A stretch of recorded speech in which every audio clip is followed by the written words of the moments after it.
Hello and welcome to Fibro Warrior, my new normal. I'm MJ Aragon and I'm here with my producers, Jojo Merricks and Tony Jeffries. We have a guest over the phone today from Florida. Her name is Tuesdae Torres. And I'll also be touching on the aspects of hot and cold and how it affects us individually, like taking showers and such. So let's see. Say hi. Sorry. Say hi, Tuesdae. Hi, everybody. Awesome, I hear you great. Okay. Hello. So this is our first time having someone on the phone, so please bear with us.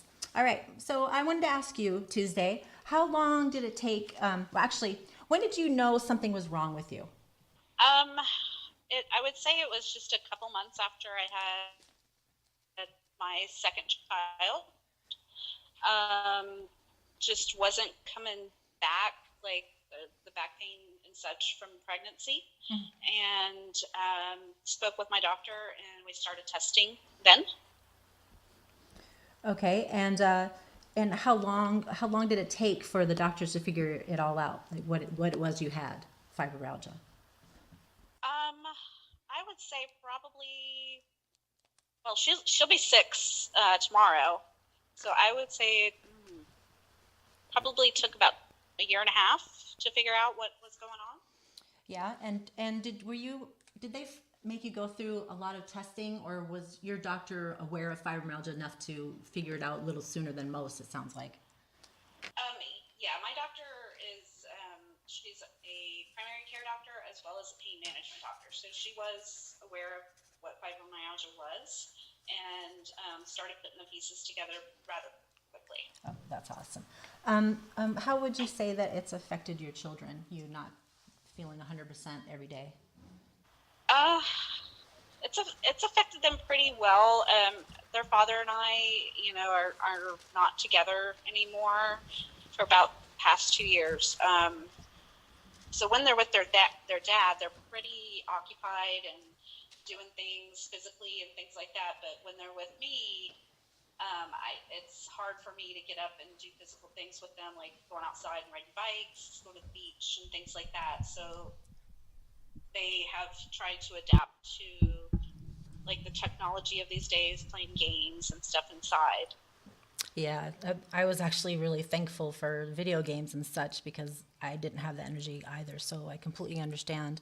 And would you say that that it's affecting you as well, like how knowing that because I completely relate, knowing that you're not able to do all those things with your kids, like how is that affecting you? I imagine it's quite hard. As a mother, it's quite disheartening that I can't get up and luckily their dad, is very active with them, so they've been pretty understanding and understand that mommy doesn't feel good a lot of the times, and they've adapted when they're with me. That's good. So they understand mommy's not well, right? They you know what I mean? They have an idea that something's not right. Like you've had that conversation, or you just kind of do the best you can and not tell them anything. Sorry, I didn't ask you this earlier, but I was just wondering. I try to do the best that I can. My eldest is mildly autistic, so he doesn't quite understand as he should at his age. Right. But they understand, as the most part, that when they come to mom's, it's going to be low key, not as physical as when they're with their father. Okay. And of course, I wanted to ask you, what do you find that helps you the most with your symptoms? Like on day to day, like what is it that you do to help yourself? And then when you have a flare, like what do you do on those days?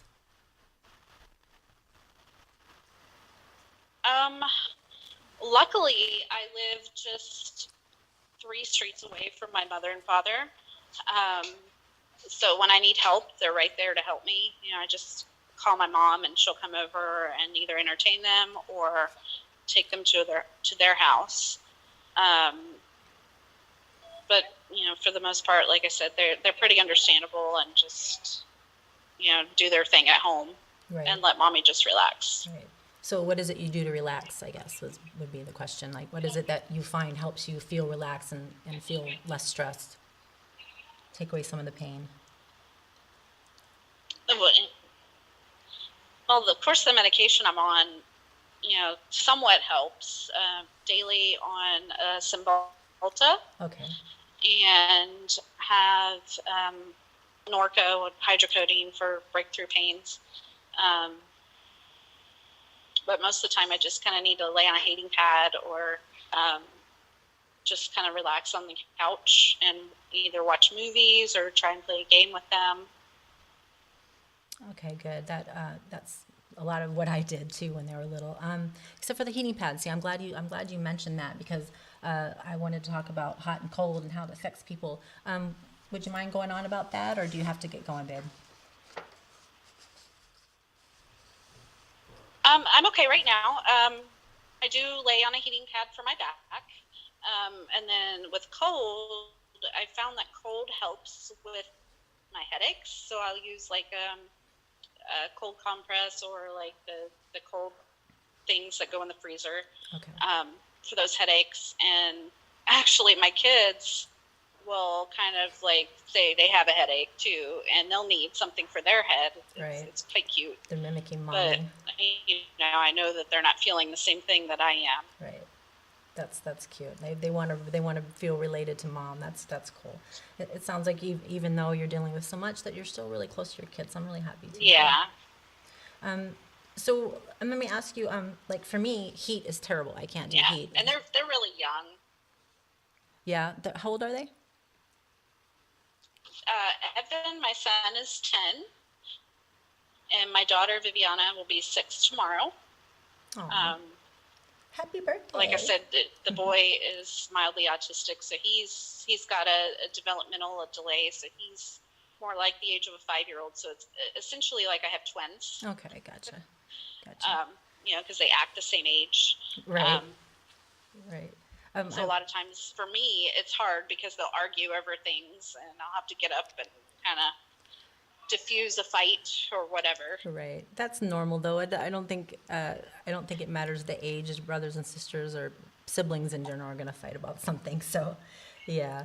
I was asking you earlier. I'm sorry. Like, for example, you were saying heating pads help you. Well, for me, for example, heating pads actually exacerbate my pain. It's actually the most excruciating thing ever. I remember. I'm sorry, I didn't understand what you just. Oh, I was saying that you spoke on heating pads, how they help you, but they're actually really tough on me. Oh, are they? Okay. Yeah. Mine started really in my back. I think with a lot of the medication that I had to take to conceive my children, both of them are in vitro fertilization babies. Okay. And I also had C-sections with both of them. Yeah, I did too. So I had, some back issues, had spinal blocks when I gave birth to them. So it's kind of started there. Okay. And the heat kind of just helps my lower back. I don't really use it anywhere else but there, if I remember. I've also tried the TENS unit on my back, and that tends to help a little bit, but for some reason my TENS unit grew legs, and I have no idea where it went. Yeah, I like the TENS unit as well. That helps me a lot. I wanted to know, because the heat works for you, do you tend to take hot showers as well? Did you get that question, Tuesday? As hot as I can stand them, I can't really do as hot as my shower goes, because I seem to be a little bit more sensitive to the heat. Okay. I will stand in the shower, turn it up as high as I can and turn around and let it just beat down on my back. Right. As far as heat, I'm just touching on the hot and cold still. As far as temperatures outside in the sun, like when it's really hot or really cold, like which are you actually able to handle easier? I would say the winters are easier for me. I agree. Per se, even though my doctor says winters are supposed to be harsher on medication then. But Florida weather is a lot different from California, and it gets pretty darn hot out here in July. Yeah. And it seems to be a little bit more sensitive as far as sweating and need to be inside as soon as I can. Yeah. Yeah, I'm like you with the heat. It really takes a toll on me. It pretty much zaps all of my energy out. It makes me feel kind of nauseous. I wanted to thank you so much, Tuesday, for coming and for calling and doing this with us. Sorry for the Yes. delays and whatnot. I apologize for that. Is there anything that you wanted to say to our listeners out there? Any advice you could give them, I guess? Just, keep your head up. Keep your head up. I've been going through this for the last 5 or 6 years. I know there's a lot more people that have been going through it, including yourself, MJ, that have been going through it for a lot longer. But, that's all we can do is just keep our head up and just focus on our lives and trying to just feel better about ourselves. Yes. The best advice you can say is just feel good about yourselves, because if we don't feel good about ourselves, no one else is. So we have to keep our heads up and stay positive and strong, wouldn't you say? So I wanted to say thank you once again, and I will contact you later on. And, Absolutely. And we'll talk a little bit more. But thank you so much, Tuesday. I really appreciate you calling in, okay? Love you, babe. Take care. Thank you, MJ. Love you. Bye, Tell sweet- Bill hi. I will, We'll sweetheart. talk soon. All right, bye. So that was Tuesdae Torres. This phone stuff is a first time for us, so I wanted to apologize for the inconsistencies. We had to figure out how long the delay was and whatnot. So, but we did the best we could. I wanted to. Before I talked more on the hot and cold, I wanted to read you a poem that someone anonymously sent to me to read. If I can find it, give me a moment. Sorry. It's here somewhere. Here you go. All right. It's pretty short, so. All right. It's obviously a poem about fibro. Okay, and here it goes. The pain cuts deep, like broken glass, sleeping beneath blood-filled veins, like shock waves, crippling hands to fingertips and toes, with no words to describe to the average mind, because to them, it's me, and it's all in my mind. And if I just eat more of this, or take more of that, I'll be fine, because to you, and to her, and to him, and to them, this invisible illness is all just pretend. But how cruel would it be if I only imagined this pain that keeps me from carrying my child in my arms and playing the melodies I once loved? And what a fool I would be if I chose to stay idle in this bed that swallows me along with my dignity. But I did not choose this. It chose me. And I no longer feel free to be me. I'm no longer free to be me. She had posted this, and I really loved it because it says so much. And she wanted to do this anonymously, but she allowed me to read it, so I'm really thankful for that. You know who you are. Love to you, sweetheart. Thank you, Anonymous. Yes.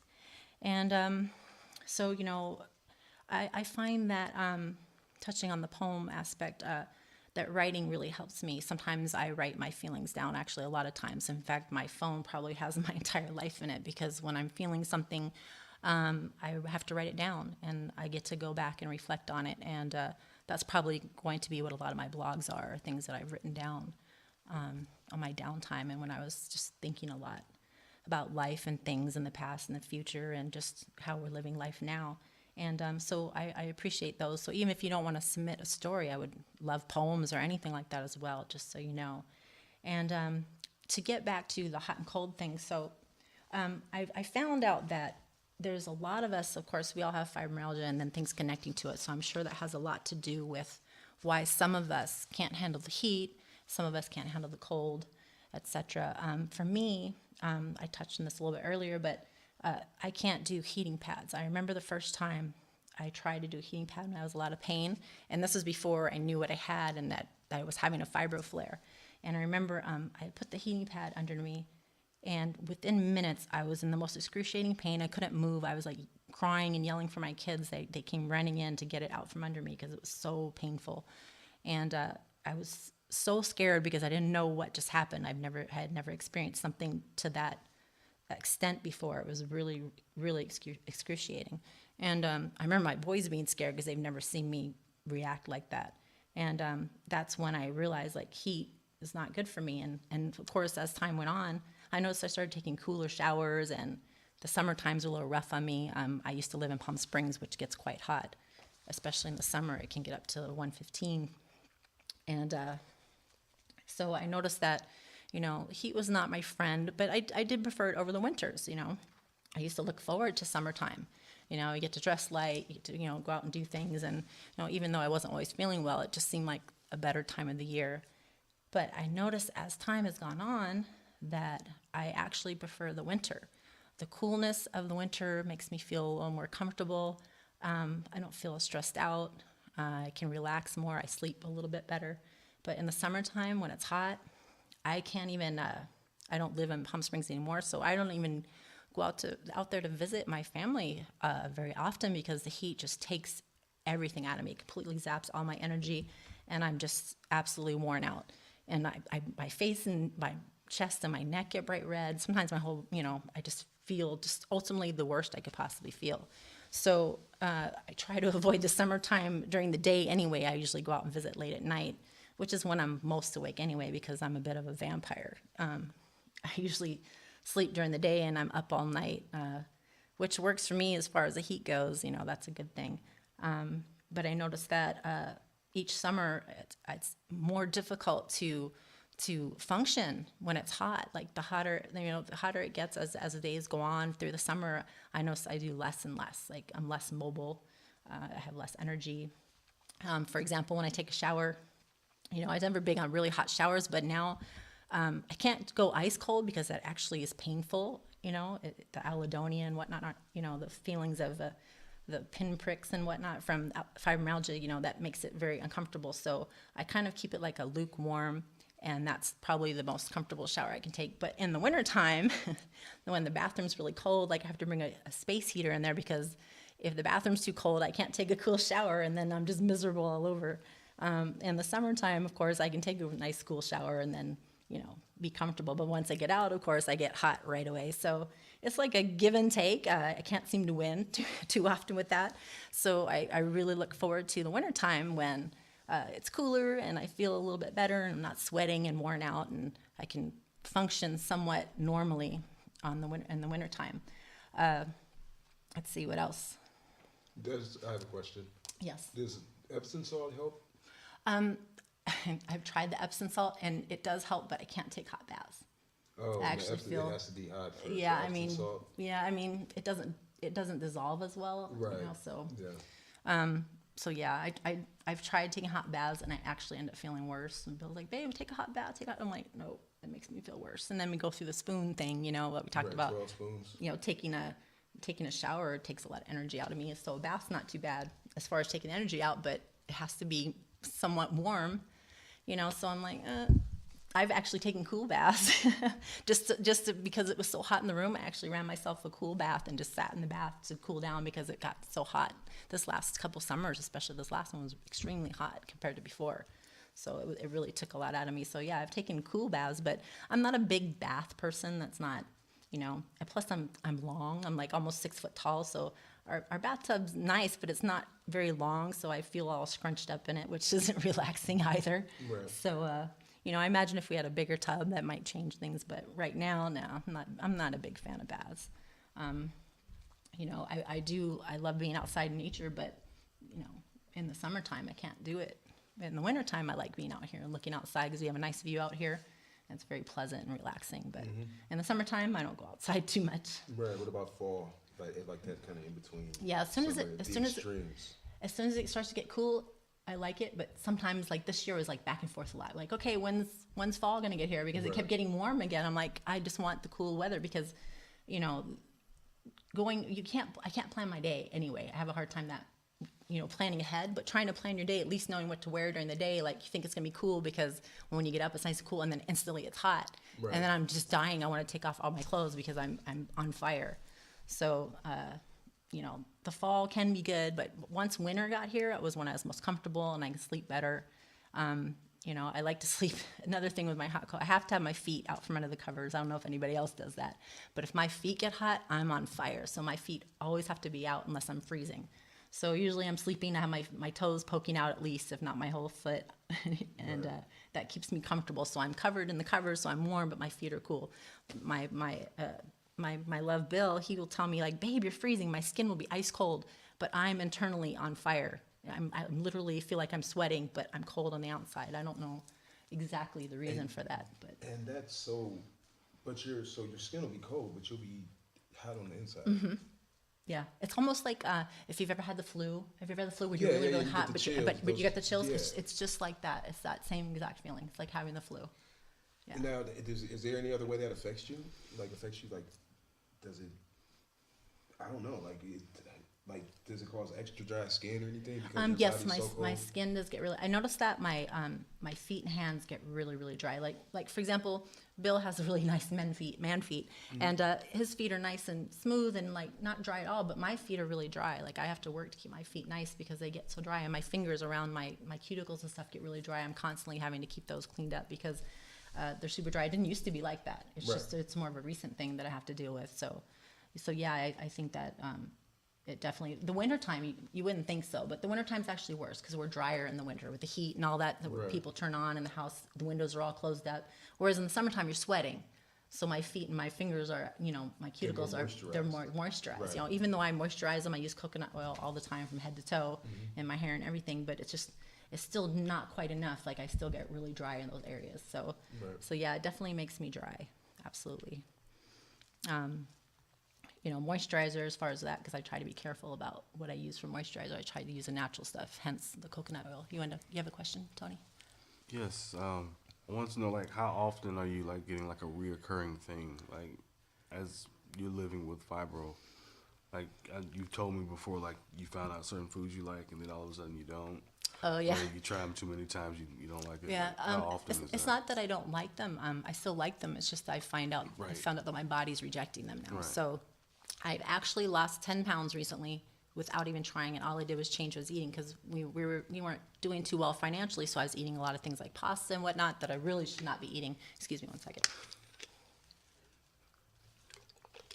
Getting I downgraded. literally got sick of pasta. I remember the last time we had pasta, I was like, I couldn't even eat it. I'm like, I'm done with pasta.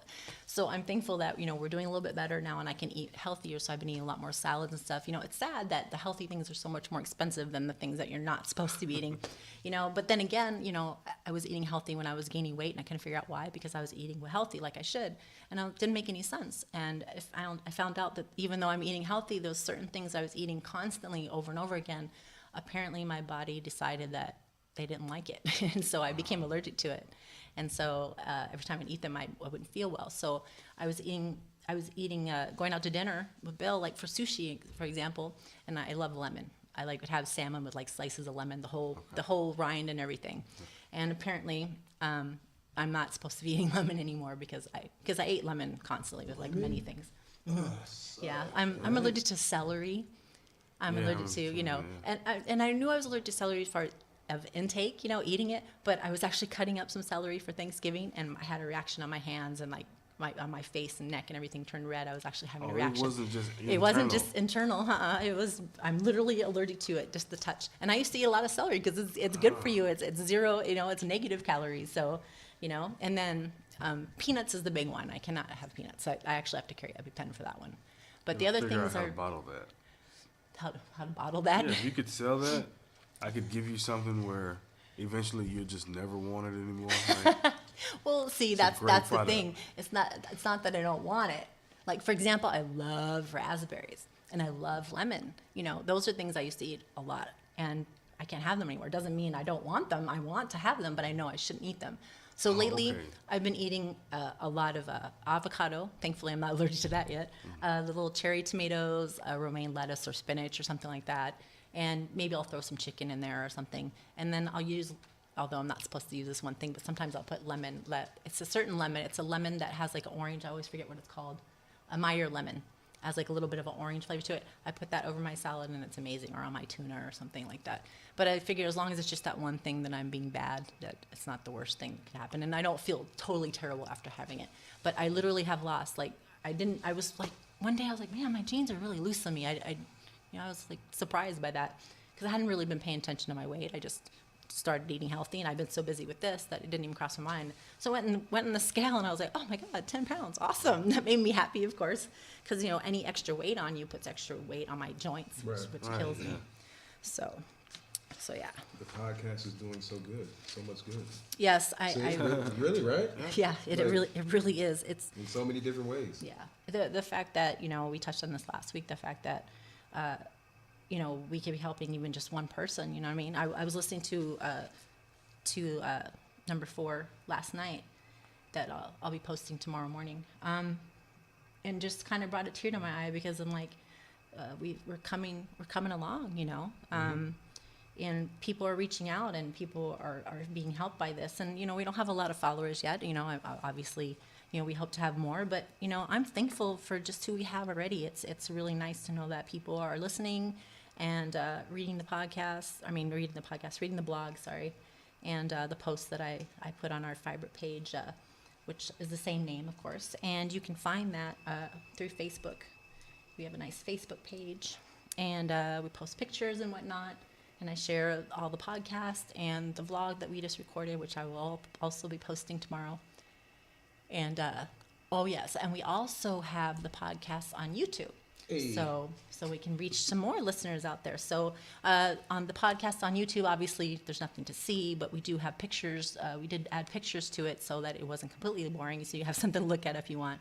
But you could just listen to it while you're doing laundry or doing dishes, or you know what I mean. So that's one thing that's great about this is we can do this, and the name. Yeah, that's why I said the same name. Yeah, thank you. He was just letting me know that to talk about the name. Yeah, it's the same name, Fibro Warrior, My New Normal. The YouTube, I think it says MJ the Fibro Warrior. Yeah, it says MJ the Fibro Warrior. And we also have an email. So if you wanted to message us or reach us there, you can do that. And it is mjfibrowarrior@gmail.com. And if you want to look it up on Facebook, you can also, or anywhere actually, you can put at Fibro Warrior, Fibro all in capital letters, capital W, and then ARRIOR, and then My New Normal is just the letters, capital MNN. So you can look it up that way as well. And so that's about it. It was interesting having the person call in. That was I liked it. It worked out okay. I was expecting the worst just in case, so it worked out pretty good.